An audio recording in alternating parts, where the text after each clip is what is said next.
And at last, the Deshaun Jackson era has come to an end.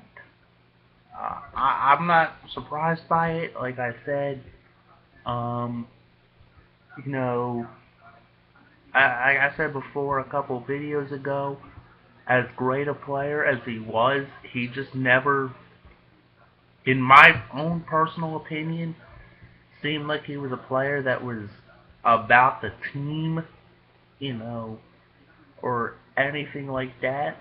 And now, and there's been reports that he had ties to an LA street gang. Now, again, this is all speculation, and Jackson has vehement, oh fuck, he's just denied it. I can't even pronounce it. Vehemently denied it. Oh, um, but you know what? I understand why the Eagles did it, man, and I support this decision. And before you fucking people start calling me a hater, just listen, because you might actually fucking learn something.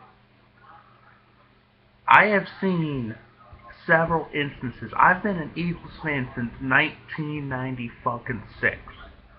Okay, this goes back to watching games with my dad when I went to his house every weekend. This goes back to suffering through the seasons of Ray Rhodes. You know, Doug Peterson as our quarterback before McNabb finally got in there. Deshaun Jackson, and again, has to me demonstrated time and time again that he cares more about himself than he does the success of the team. Okay? Never was it more obvious to me than the day after we lost to the Saints in the first round of the playoffs. And he was bitching about his contract when he still had 3 more years left on that 5-year deal. Okay? And there's other instances. You know, taking a stupid taunting penalty against the Giants that almost cost us the game on a 50-yard pass play, skipping a team meeting and getting benched for another game. I think it was against Arizona, like the previous week, to that taunting penalty. And just like overall, I remember one time in a game against the Houston Texans, he refused to go in and return punts. Like they told him to, and he refused to do it. So those are the kinds of things. And then that sideline incident last year, and I think it was in week 15 when we were playing Minnesota. He decides he wants to get into it with some of his teammates on the sideline.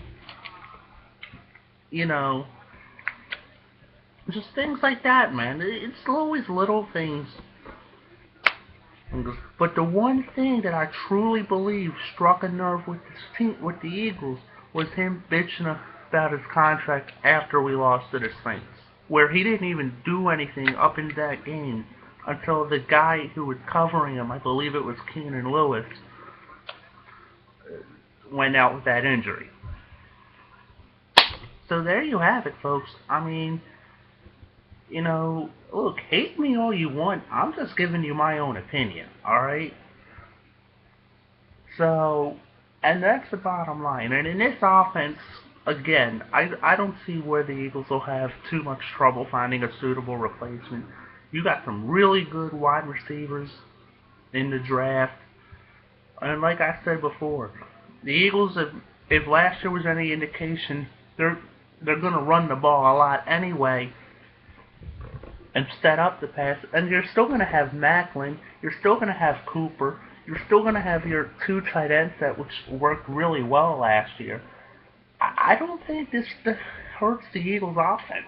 I don't. I'm sorry if people don't like that, but I think this is going to have a positive effect on the team. So, well, this is just my opinion. Take it for whatever you want, but like I said, I think this is gonna be the Eagles are gonna be better off going this route. So peace, and I'll talk to you at draft time.